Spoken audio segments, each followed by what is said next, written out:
Hello dear students, स्वागत है आपका फिजिक्स परिवार में। मैं फिर से हाजिर हूँ मैथमेटिकल टूल्स फॉर क्लास 12 की सीरीज़ में वेक्टर का दूसरा वीडियो लेकर। अगर आपने वेक्टर का पहला वीडियो नहीं देखा है तो आप डिस्क्रिप्शन में दिए गए लिंक पर क्लिक करके वेक्टर का पहला वीडियो देखिए, और अगर आपने देख लिया है तो बिना देर किए शुरू करते हैं। तो दोस्तों, आज के लेक्चर में हम सदिशों के गुणनफल की बात करेंगे।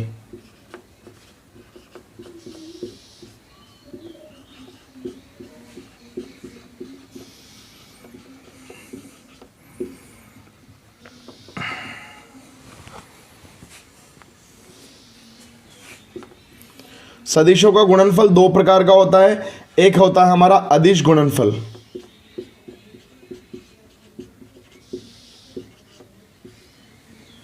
और दूसरा होता है हमारा सदिश गुणनफल।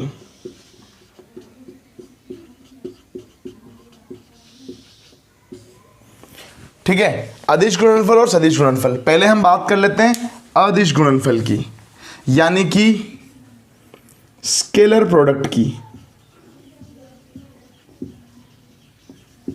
यानी कि डॉट प्रोडक्ट की, यानी कि बिंदु गुणनफल की।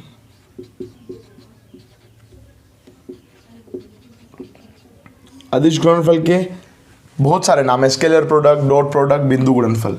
अब ये बिंदु गुणनफल होता क्या है? यदि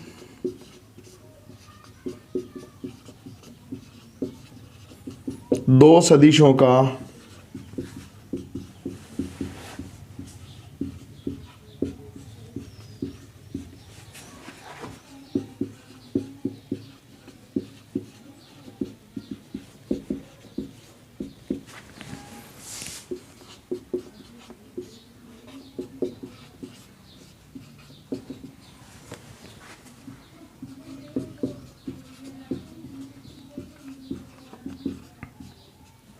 ए भाई, आनंद किधर, धीरे बोले।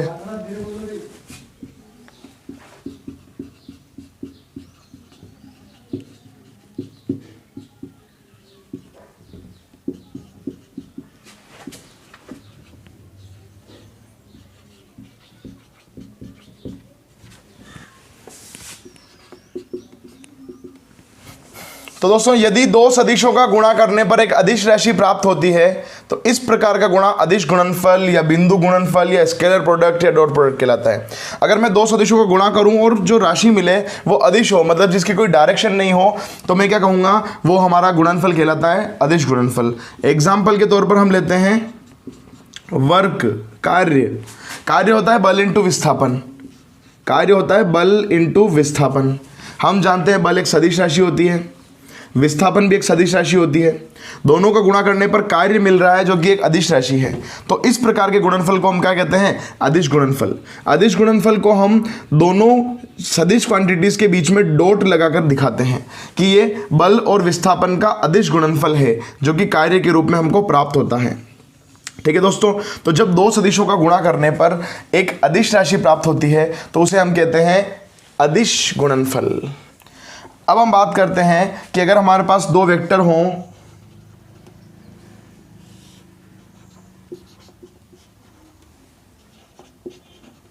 जिनके बीच में थीटा एंगल हो, तो उनका जो अदिश गुणनफल होगा वो किस तरीके से होगा, मैं दिखाऊंगा। ए वेक्टर डॉट बी वेक्टर, एक डॉट लगाएंगे दोनों के बीच में, इसे हम कहेंगे ए और बी का अदिश गुणनफल।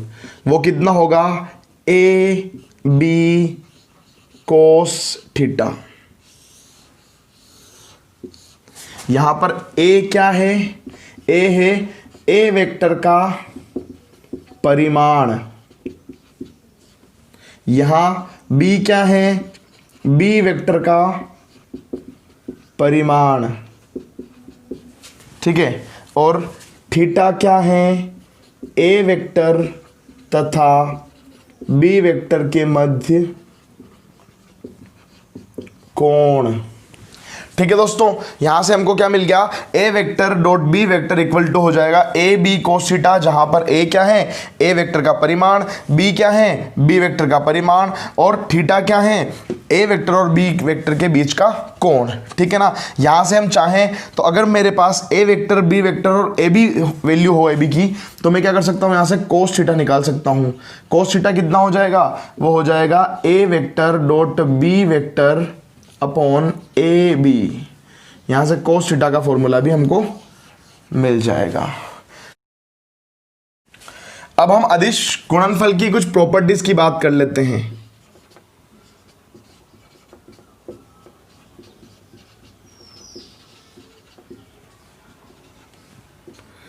तो सबसे पहली प्रॉपर्टी अदिश गुणनफल की जो है, जो पहला पॉइंट हम डिस्कस करेंगे कि अदिश गुणनफल जो होता है वह क्रम विनिमय होता है।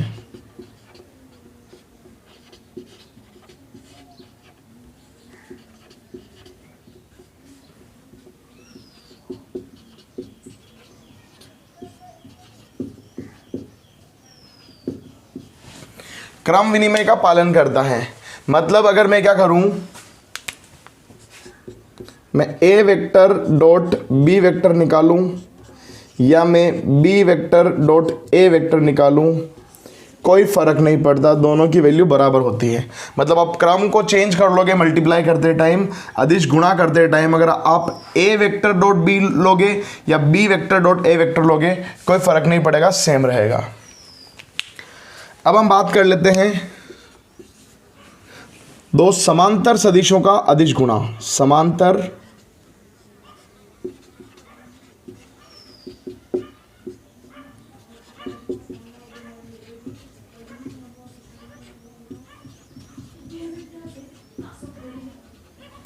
दो समांतर सदिशों का अदिश गुणा। समांतर सदिशों का अदिश गुणा, समांतर सदिशों के केस में हमने क्या बोला था कि समांतर सदिश कौन से सदिश होते हैं, वो सदिश जिनके बीच में थीटा कितना होता है, 0 डिग्री।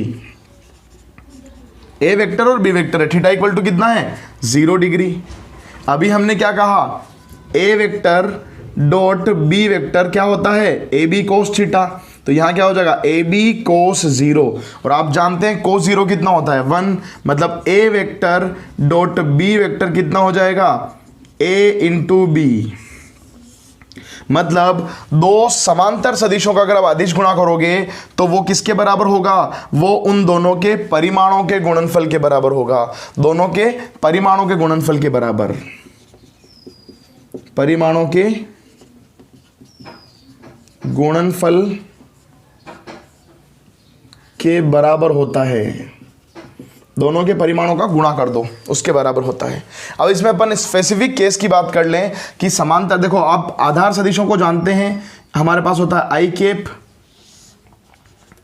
एक होता है जे कैप और एक होता है के कैप।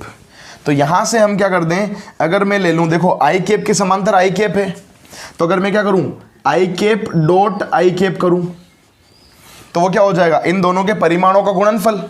अगर आई कैप और आई कैप में एंगल कितना है, 0 डिग्री, तो मैं क्या कह सकता हूं, दोनों के बीच में 0 डिग्री है, दोनों समांतर सदिश हैं, तो इन दोनों का अदिश गुणा क्या होगा, उनके परिमाणों का गुणनफल। इसका परिमाण 1, इसका परिमाण 1, 1 एकम 1, मतलब क्या हो जाएगा, 1। उसी प्रकार जे डॉट जे कितना हो जाएगा, 1। उसी प्रकार के डॉट के कितना हो जाएगा, 1। ठीक है दोस्तों, अब तीसरी प्रॉपर्टी की बात करते हैं।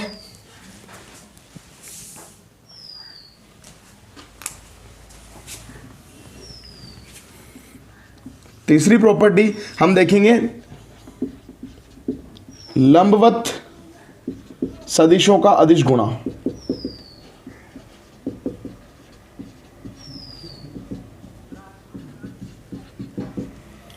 लंबवत सदिशों का अदिश गुणा। लंबवत सदिश का मतलब क्या हो गया, मेरे पास क्या है, दो सदिश ऐसे हैं, एक मेरे पास ए वेक्टर है, एक मेरे पास बी वेक्टर है, दोनों के बीच में थीटा इक्वल टू है 90 डिग्री। तो आप जानते हैं अदिश गुणा क्या होता है, A vector dot B vector कितना होता है, ए बी कोस और यहाँ थीटा इक्वल टू 90 डिग्री है तो मैं यहाँ 90 डिग्री रख दूंगा। तो A vector dot B vector कितना हो जाएगा, यहाँ से कोस 90 होता है 0, तो 0 से ए बी को मल्टीप्लाई करेंगे तो वो भी हो जाएगा 0। इसका मतलब क्या हो जाएगा, बहुत इंपॉर्टेंट बात है ये कि दो लंबवत सदिशों का अदिश गुणा, दो लंबवत सदिशों का अदिश गुणा क्या होता है, 0 के बराबर होता है। दो लंबवत सदिशों का अदिश गुणा क्या होता है, 0 के बराबर होता है। कई बार वो क्या देते हैं, क्वेश्चन देते हैं कि सिद्ध करो कि ये दोनों क्या हैं, लंबवत हैं। दो वेक्टर दे देंगे और बोलेंगे कि सिद्ध करो कि दोनों वेक्टर लंबवत हैं। तो आप क्या करो, अगर वेक्टर की फॉर्म में दे रखा है तो उन दोनों का अदिश गुणा कर दो, अगर 0 आ गया तो प्रूव हो जाएगा कि वो लंबवत हैं। अब यहां पर भी आधार सदिशों की बात कर लेते हैं, आई कैप, जे कैप और के कैप। अब दोस्तों देखो, तीनों एक दूसरे से लंबवत हैं, तीनों में एक दूसरे में क्या है, 90 डिग्री का एंगल है। मतलब मैं क्या करूंगा, अगर मैं आई कैप को जे कैप से मल्टीप्लाई कर दूं, अदिश गुणा करूं उनका, तो वो 0 होगा। अगर मैं जे कैप को के कैप से करूंगा तो 0 होगा, मैं के कैप को आई कैप से करूंगा तो 0 होगा, और इनका ऑपोजिट भी सही होगा क्योंकि वो परपेंडिकुलर होंगे। मतलब तीनों एक दूसरे से क्या है, परपेंडिकुलर है म्यूचुअली, इसलिए इनके अदिश गुणा क्या होंगे, 0 के बराबर होंगे। नेक्स्ट बात करते हैं हम कि अगर मेरे पास दो वेक्टर दे रखे हों जो घटकों के रूप में हो, ए वेक्टर हो हमारा ए X I cap plus A Y J cap plus A Z K cap, और बी वेक्टर मेरे पास हो B X I cap plus B Y J cap plus B Z K cap, तो इनका अदिश गुणा जो होगा वो क्या होगा, ए वेक्टर डॉट बी वेक्टर, यानी कि आप ए की वैल्यू रख दो ए X I cap plus A Y J cap plus A Z K cap, dot product क्या हो जाएगा, B X I cap plus B Y J cap plus B Z K cap. अब देखो इनका आदेश गुणा करेंगे हम, A vector dot B vector कितना आ जाएगा, देखो मैं ए एक्स को बी एक्स से मल्टीप्लाई करूंगा, ब्रैकेट में मैं लिख देता हूं I cap dot I cap, plus क्या हो जाएगा A X B Y, bracket में हो जाएगा I cap dot J cap, plus में करूंगा A X B Z, bracket में हो जाएगा I cap I cap dot K cap. Next बात आएगी ए वाई की, तो ये हो जाएगा ए वाई बी एक्स, वो हो जाएगा J cap dot I cap, plus हो जाएगा ए वाई बी वाई और वो हो जाएगा J cap dot J cap, फिर हो जाएगा ए वाई बी जेड और हो जाएगा J cap dot K cap. तीसरी बात आएगी ए जेड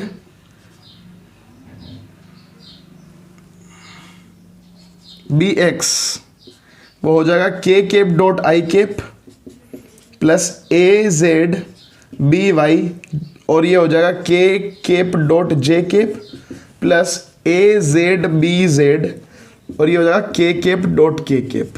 तो मैंने क्या कर दिया, इनका मल्टीप्लाई कर दिया। अब आपको एक चीज़ पता है कि आई डॉट जे जो होता है वो 0 होता है, जे डॉट के 0 होता है, के डॉट आई 0 होता है, जे डॉट आई 0 होता है, के डॉट जे 0 होता है, आई डॉट के 0 होता है। ठीक है, तो जो जो सिमिलर है उनके अलावा जो डिफरेंट है वो सारे 0 हो जाएंगे। ये 0 हो जाएगा, ये 0 हो जाएगा, ये 0 हो जाएगा, ये 0 हो जाएगा, ये 0 और ये 0। बचा क्या, आई डॉट आई वाला, जे डॉट जे वाला, के डॉट के वाला। तो मैं लिख देता हूं यहां पर, वो हो जाएगा A vector dot B vector is equal to A X into B X, और देखो आई कैप का परिमाण 1 होता है और आई कैप का परिमाण 1 होता है, इन दोनों का गुणनफल 1 होगा, तो ये क्या हो जाएगा 1। वैसे ही ये क्या हो जाएगा A Y B Y J dot J 1 हो जाएगा और ए जेड बी जेड ये भी इस तरीके से।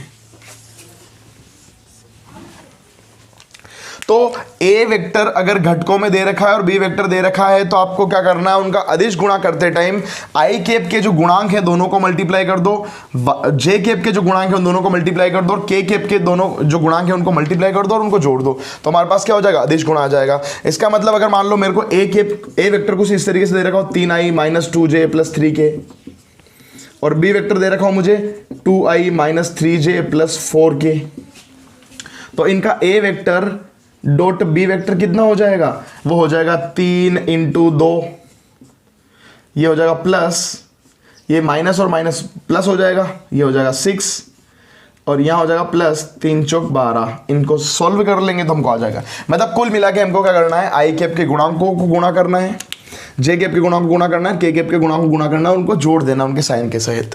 ठीक है दोस्तों, तो ये हमारा हो गया अदिश गुणनफल। अब इसके ऊपर कुछ अपन इंपॉर्टेंट न्यूमेरिकल्स देख लेते हैं। तो दोस्तों हमारे पास एक न्यूमेरिकल है, वो ये कहता है कि A vector equal to 4i cap - 2j cap + 4k cap तथा B vector equal to -4i cap + 2j cap + alpha k cap अगर लंबवत हों तो क्या हो, अल्फा का मान ज्ञात करना है। देखो अभी हमने पढ़ा था कि दो सदिश जब लंबवत होते हैं तो उनका अदिश गुणा जो होता है वो 0 के बराबर होता है। तो आप कुछ मत करो, आप क्या करोगे, इन दोनों का अगर ये लंबवत हैं तो इनका अदिश गुणा क्या होगा, 0 होना चाहिए। मैं यहां लिख देता हूं, यदि सदिश लंबवत हैं तो A vector dot B vector should be equal to 0। So A vector की वैल्यू लिख दो 4i cap - 2j cap + 4k cap dot product with -4i cap + 2j cap + alpha k cap should be equal to 0।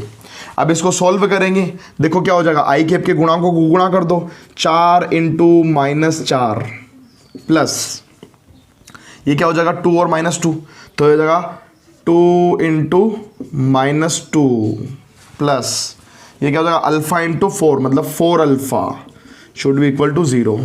ये हो जाएगा minus का 16, ये हो जाएगा माइनस का 4, ये हो जाएगा प्लस का 4 alpha should be equal to 0।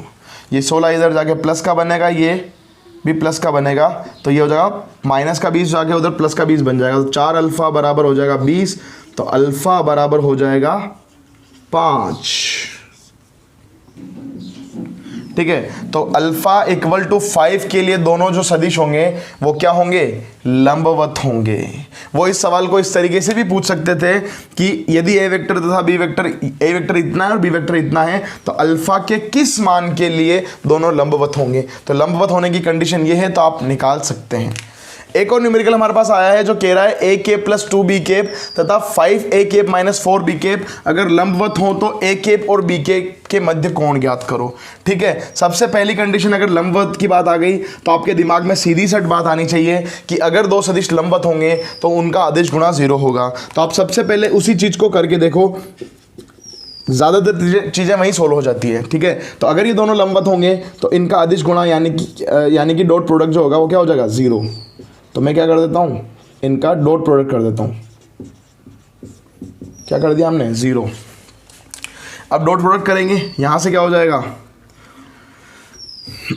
1 × 5 5 और ब्रैकेट में हो जाएगा a cap dot a cap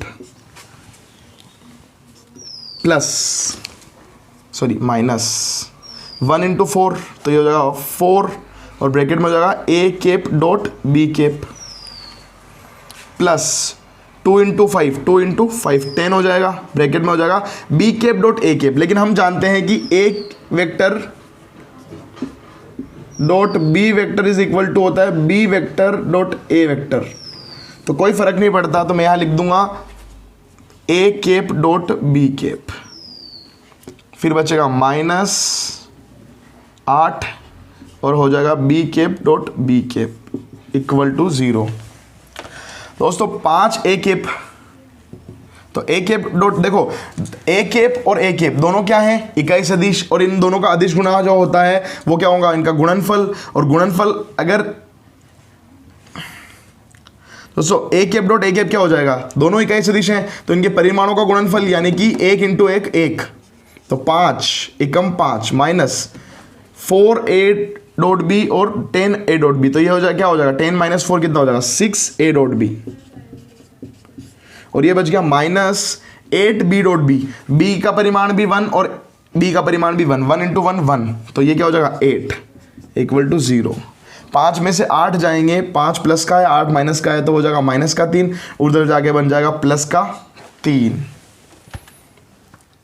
sorry इधर प्लस का 6 बनेगा, ठीक है। तो वो हो जाएगा हमारा 6 A cap dot B cap is equal to 3, so A cap dot B cap equal to 3/6 में यानी कि 1/2।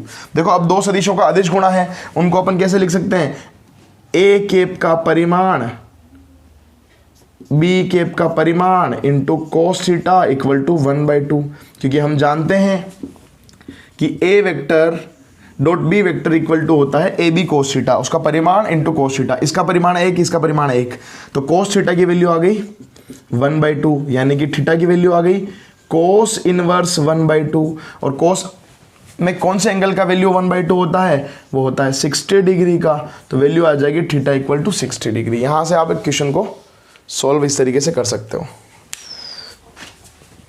दोस्तों हमारे पास एक और क्वेश्चन है, एफ वेक्टर यानी कि बल की वैल्यू दे रखी है आई cap plus 2 cap plus K cap, और विस्थापन दे रखा है हमारे को 2i cap plus J cap minus K cap, तो कार्य का मान निकालना है और बल और विस्थापन के मध्य कोण ज्ञात करना है। देखो हमने अभी भी एक फॉर्मूला देखा था थोड़ी देर पहले, और हमने बोला था कि कार्य जो होता है वो बल और विस्थापन का अदिश गुणनफल होता है। मतलब आप क्या लिख दोगे, F vector dot S vector, ठीक है।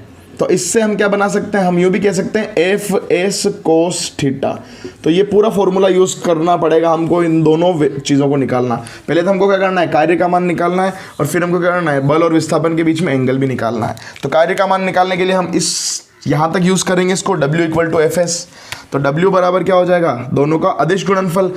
एफ वेक्टर की वैल्यू लिखेंगे हम I cap plus 2j cap plus K cap dot product with S vector यानी कि विस्थापन का जो सदिश है 2i cap plus J cap minus K cap. अब W निकालने के लिए हमको अदिश गुणा करना पड़ेगा। ये क्या है, आई कैप के गुणांक क्या है, इधर 1 है इधर 2 है, तो 2 इंटू 1 कितना होता है 2, प्लस इधर 2 है इधर 1 है, तो 2 प्लस 2 इंटू 1 कितना होता है 2, और इधर -1 है इधर +1 है, तो +1 इंटू -1 कितना होता है -1। तो W की वैल्यू कितनी आ जाएगी यहाँ से, 4 में से 1 गया तो 3, मतलब W बराबर कितना है 3 जूल। W की वैल्यू आ चुकी है। अब मुझे सॉल्व करना है दोनों के बीच का एंगल, मतलब ये वैल्यू मेरे को पता लग चुकी है, तो मैं क्या रख सकता हूँ, यहाँ पर 3 रख सकता हूँ, इधर वैल्यू निकालेंगे हम। तो चलो हम रखते हैं, W की जगह मैं रख दूंगा 3 जूल बराबर F। देखो यहाँ पर F क्या है, F वेक्टर का परिमाण, तो मैं F की वैल्यू निकाल लेता हूँ। F की वैल्यू मतलब F का परिमाण निकालने के लिए मुझे क्या करना पड़ेगा, रूट ऑफ आई कैप का गुणांक 1 का स्क्वायर प्लस जे कैप का गुणांक 2 का स्क्वायर प्लस के कैप का गुणांक यानी कि 1 का स्क्वायर। तो F का वैल्यू कितना आ गया, 1 का स्क्वायर 1 होता है, इसका स्क्वायर 4 होता है और स्क्वायर 1 होता है, तो ये हो जाएगा √6, ठीक है। अगर मेरे को S का परिमाण निकालना है तो वो क्या हो जाएगा, रूट ऑफ आई कैप का गुणांक यानी 2 का स्क्वायर होता है 4, ये हो जाएगा +1 + 1, ये भी क्या हो जाएगा √6। तो हम क्या करेंगे, एफ एस कोस थीटा, तो F की जगह मैं रख दूंगा √6, S की जगह भी रख दूंगा मैं √6 इंटू रख दूंगा मैं कोस थीटा, तो ये हो जाएगा √6 इंटू √6 कितना हो जाएगा 6, 3 के डिवाइड में होगा 6, 3/6 इक्वल टू हो जाएगा कोस थीटा, यानी कि कोस थीटा इक्वल टू हो जाएगा 1/2, यानी कि थीटा इक्वल टू हो जाएगा 30 डिग्री। ठीक है दोस्तों, तो ये कुछ न्यूमेरिकल थे जो आपके कंसेप्ट को थोड़ा क्लियर करते हैं। अब बात करते हैं हम सदिश गुणा की। सदिश गुणनफल, इसके भी बहुत सारे नाम हैं। क्या, वेक्टर प्रोडक्ट, या फिर क्रॉस प्रोडक्ट,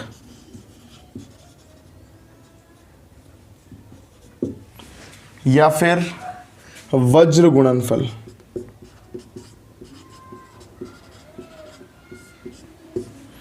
ठीक है, सदिश गुणा क्या होता है? जब दो सदिशों का गुणा करने पर कोई सदिश राशि प्राप्त हो तो उसे हम कहते हैं सदिश गुणनफल।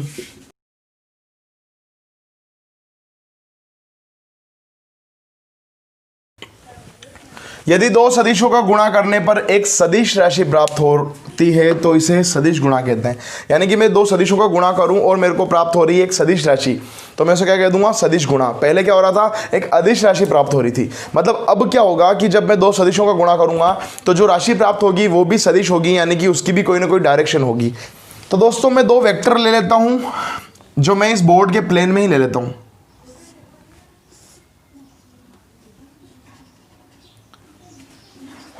मेरे पास एक ए वेक्टर है, दूसरा बी वेक्टर है, दोनों के बीच में थीटा कोण है। ठीक है, तो ए वेक्टर और बी वेक्टर का जो क्रॉस प्रोडक्ट होगा वो हो जाएगा A vector cross B vector equal to A B sine theta into N cap. अब आप कहोगे सर ये एन केप क्या है? तो मैं कह दूंगा एन केप बराबर ए क्रॉस बी की दिशा। अब आप कहोगे सर ए क्रॉस बी की दिशा क्या है?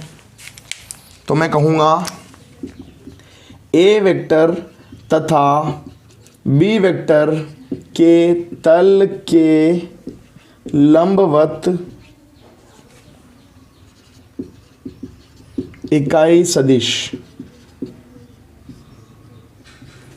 यानी कि मैं क्या बोलूंगा? देखो ए वेक्टर और बी वेक्टर मैंने इसके बोर्ड के प्लेन में लिया है, बोर्ड के प्लेन में लूंगा तो इनका इकाई सदिश क्या आएगा? इसके लंबवत आएगा। ठीक है, तो मैं यहां पर बना देता हूं।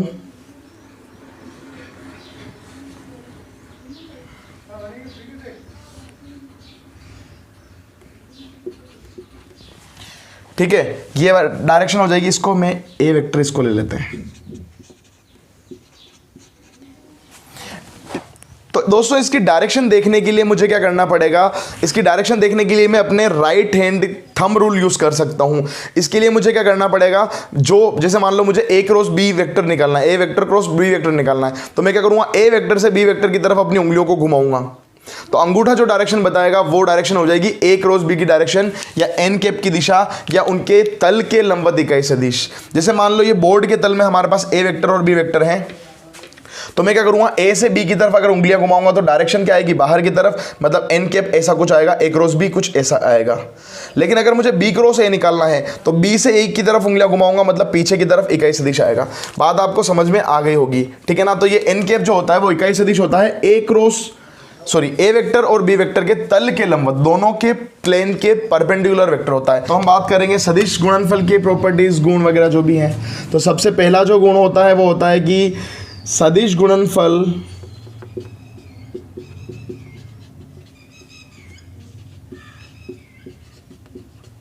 क्रम विनिमय का पालन नहीं करता, क्रम विनिमय नहीं होता। सदिश गुणनफल क्या होता है? क्रम विनिमय का पालन नहीं करता।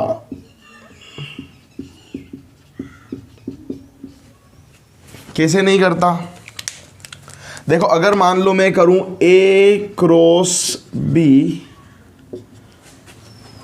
ठीक है ना, तो बी क्रॉस ए के बराबर नहीं आएगा। मतलब अगर मान लो मैंने ए क्रॉस बी निकाला था, वो बाहर की तरफ इधर आ रहा था, और वो बी क्रॉस, वो एक दूसरे के विपरीत सदिश होते हैं, ऋण सदिश होते हैं। ए क्रॉस बी और बी क्रॉस है उल्टे होते हैं, माइनस का साइन लग जाता है। हाँ, मैं ये जरूर कह सकता हूं कि A vector cross B vector equal to minus of B cross A vector, ये बात जरूर कह सकता हूं, लेकिन ये बात गलत है। तो मैं कह दूंगा A vector cross B vector is not equal to B vector cross A vector, मतलब ये क्रम विनिमय का पालन नहीं करता। नेक्स्ट बात करते हैं हम समांतर सदिशों का सदिश गुणा। समांतर सदिशों का सदिश गुणा। समांतर सदिश क्या होते हैं? वो सदिश जिनके बीच में थीटा इक्वल टू 0 हो। मेरे पास दो सदिश हैं, एक है ए वेक्टर, एक है बी वेक्टर। अब मेरे को इनके बीच में क्या है, थीटा इक्वल टू 0 डिग्री। मतलब मैं क्या करूँगा, अगर मुझे ए क्रॉस बी वेक्टर निकालना है तो मुझे क्या करना पड़ेगा, ए बी साइन थीटा, और थीटा है 0, साइन 0 होता है 0, ए वेक्टर क्रॉस बी वेक्टर हो जाएगा 0।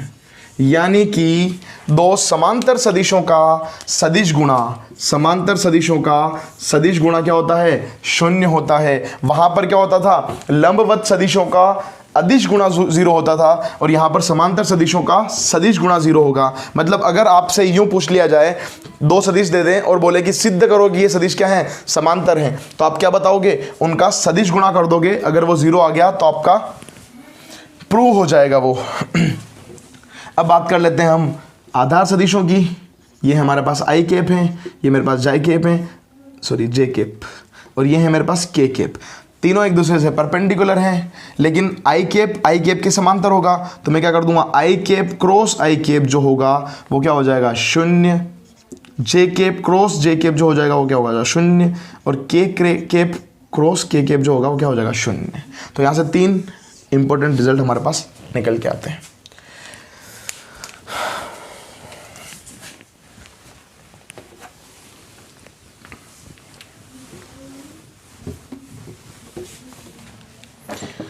तो नेक्स्ट बात करते हैं हम लंबवत सदिशों का सदिश गुणा।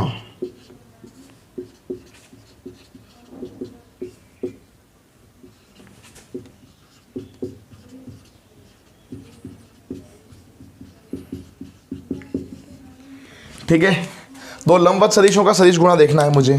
मेरे पास दो सदिश हैं, एक है ए वेक्टर, एक है बी वेक्टर। दोनों के बीच में थीटा इक्वल टू 90 डिग्री है। तो यहाँ से अगर मुझे A vector cross B vector निकालना होगा तो मैं क्या करूँगा, ए का परिमाण, इसको मोड में भी लिख सकता हूँ मैं, ए वेक्टर का मोड भी लिख सकता हूँ मैं, सीधा लिख रहा हूँ ए बी साइन कितना 90, और आप जानते हैं साइन 90 कितना होता है 1। तो यहाँ से क्या हो जाएगा, और यहाँ पे आ जाएगा एन कैप। तो ये हो जाएगा A vector cross B vector कितना आ जाएगा, A into B into N cap. N cap आप जानते ही हो क्या है, ए वेक्टर और बी वेक्टर के तल के लंबवत इकाई सदिश। अगर मैं आधार सदिशों की बात करूं,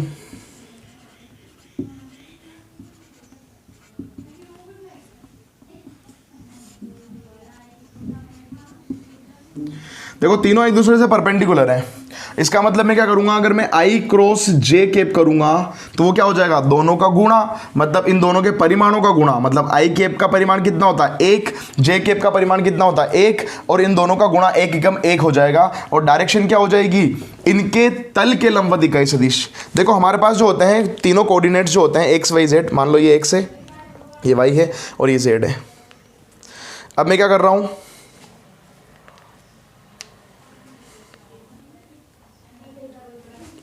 अगर मैं इसकी बात करूं, अगर मैं आई क्रॉस जे करूंगा तो डायरेक्शन क्या आएगी, इन दोनों के तल के लंबवत इकाई सदिश। देखो आई से जे की तरफ मैं उंगली घुमाऊंगा तो क्या आएगा डायरेक्शन, के कैप। तो मैं बोल दूंगा आई क्रॉस जे कितना हो जाएगा, के कैप हो जाएगा। वैसे अगर मैं क्या करूंगा, जे क्रॉस के करूंगा, ए क्रॉस के करने पर क्या हो जाएगा, आई आ जाएगा।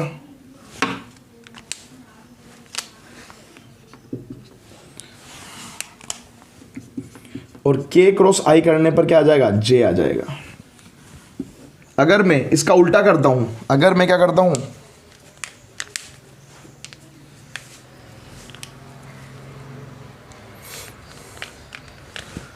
देखो ये आई है, ये जे है, ये के है। अगर मैं जे क्रॉस आई करूंगा तो ये पीछे की तरफ आएगा, मतलब ये के कैप है तो माइनस के कैप हो जाएगा। तो जस्ट इसका रिवर्स हो जाएगा कि अगर मैं आई क्रॉस जे कैप करूंगा तो माइनस के कैप आएगा। अगर मैं के क्रॉस जे करूंगा तो वो माइनस आई कैप आएगा, और अगर मैं आई क्रॉस के करूंगा तो वो माइनस जे कैप आएगा।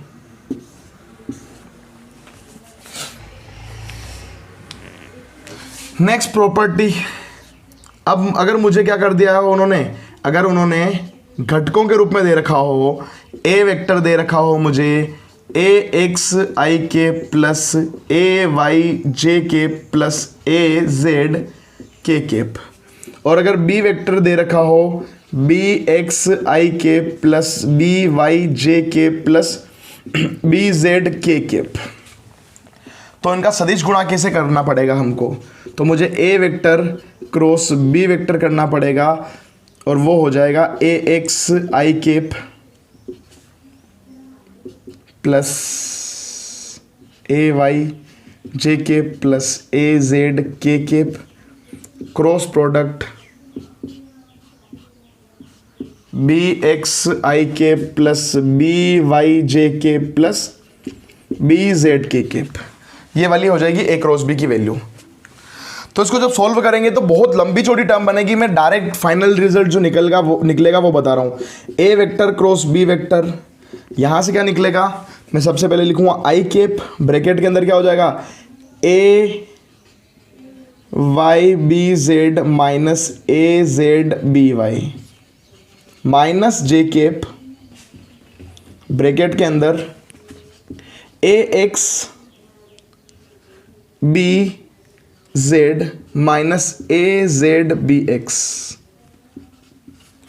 और उसमें होगा K cap into A X B Y minus A Y B X. तो आप पूछोगे कि sir A vector dot B vector में तो आपको क्या करना था, सिर्फ A X B Y A X B X plus A Y B Y plus A Z B Z करना था, लेकिन यहाँ इतनी लंबी चौड़ी झंझट कैसे याद रखेंगे सर। तो हमारे पास एक तरीका होता है याद रखने का, हम क्या करेंगे सारणिक का इस्तेमाल करेंगे इसको याद करने के लिए। ये वाला फॉर्मूला आपको याद रखने की ज़रूरत नहीं है, इस लंबे छोटे फॉर्मूले को आपको याद रखने की ज़रूरत नहीं है। हम क्या करेंगे ए वेक्टर क्रॉस बी वेक्टर को कैसे लिखेंगे, हम एक सारणिक के रूप में लिखेंगे। सारणिक को कैसे लिखेंगे, आई केप जे केप और के केप। सबसे पहली रो में हम क्या लिख देंगे, आई केप जे केप के केप लिख देंगे। फिर अगर मैं ए क्रॉस बी निकाल रहा हूं तो ए के जो गुणांक होंगे, ए वेक्टर के जो गुणांक होंगे आई जे के, वो लिख दूंगा। मैं लिख दूंगा ए एक्स ए वाई और ए जेड, ए एक्स ए वाई और ए जेड। फिर मैं बात करूंगा, मैं लिखूंगा बी एक्स बी वाई और बी जेड। देखो ये ए क्रॉस बी के लिए है, अगर बी क्रॉस ए होता तो बी वाली रो को मैं पहले लिख देता। तो देखो इसको इस फॉर्मूले में कन्वर्ट कैसे करेंगे, देखो सबसे पहले लिखेंगे आई केप, आई केप के ब्रैकेट में किसको लिखेंगे, देखो आई केप से जो जाने वाली जो दोनों लाइंस हैं इधर से और इधर से, इनको भूल जाएंगे, इसको मल्टीप्लाई करेंगे माइनस इन दोनों को मल्टीप्लाई कर देंगे, तो क्या हो जाएगा A Y B Z minus A Z B Y.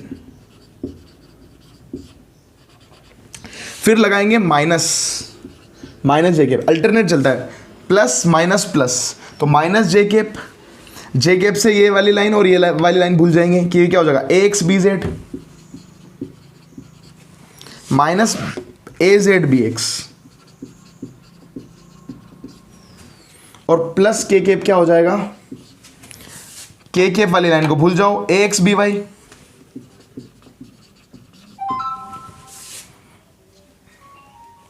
A X B Y minus A Y B x. ठीक है, तो इस तरीके से ये वाला फॉर्मूला हम निकाल सकते हैं। तो आपको इस फॉर्मूले को याद रखने की जरूरत नहीं पड़ती, हम सिर्फ इस सारणिक की मदद से कहीं पे भी क्वेश्चन सॉल्व कर सकते हैं। तो चलिए एक क्वेश्चन सॉल्व करते हैं। तो दोस्तों एक और क्वेश्चन आ गया हमारे पास, यदि एफ वेक्टर बराबर 4i cap minus 10j cap और R vector equal to 5i minus 3j cap हो तो बल आघूर्ण निकालना है हमको, टाउ वेक्टर निकालना है। और 11th क्लास में हमने क्या पढ़ा था, टाउ वेक्टर जो होता था वो क्या होता था, वो होता था R cross F, R cross F. तो हमको क्या करना है, टाउ वेक्टर की वैल्यू निकालनी है, यानी कि आर क्रॉस एफ निकालना है। और आर क्रॉस एफ निकालने के लिए हम क्या करेंगे, वही सारणिक का यूज़ करेंगे। सबसे पहले हम क्या करेंगे, आई केप जे केप और के केप लिख देंगे। आई केप के जो गुणांक है देखो किस में, फोर्स, पहले आर लेंगे एफ लेंगे, पहले आर लेना पड़ेगा। आर वेक्टर क्या हो जाएगा 5 और ये हो जाएगा -3, और के केप में कुछ भी नहीं है तो 0। और एफ वेक्टर की वैल्यू लिखेंगे, आई केप का गुणांक 4 है और इसका -10 है, और के केप का गुणांक है ही नहीं। चलो इसको सोल्व करते हैं। सोल्व करने के लिए मैं क्या करूँगा, सबसे पहले लिखूँगा आई केप वाली लाइन को भूल जाऊँगा, इसको और इसको, ये क्या हो जाएगा 0 इंटू -3 कितना 0, माइनस 0 इंटू -10 कितना 0, माइनस जे केप वाली लाइन को मैं भूल जाऊँगा, 5 इंटू 0 कितना हो जाएगा 0, -4 इंटू 0 कितना हो जाएगा 0, प्लस के केप। देखो के वाली लाइन को भूल जाएंगे, तो -10 इंटू 5 कितना होता है, -50। ये भूल गए तो ये क्या हो जाएगा, -50 माइनस फॉर्मूले का, ये कितना हो जाएगा, 3 चौक 12 माइनस का, लेकिन एक माइनस ऑलरेडी है तो माइनस माइनस क्या हो जाएगा, प्लस। तो ये वैल्यू आ गई। देखो 0 - 0 कितना होता है, 0। 0 को जब आई कैप से मल्टीप्लाई कर दूंगा तो हो जाएगा 0। 0 - 0 कितना होता है, 0। 0 को जे कैप से मल्टीप्लाई कर दूंगा, 0 हो जाएगा 0। और ये बन जाएगा 50 + 12, तो ये हो जाएगा माइनस का 38 -38 के कैप। तो आंसर जो आएगा हमारा टाउ वेक्टर का जो आंसर आएगा वो आ जाएगा हमारा कितना, -38 के कैप।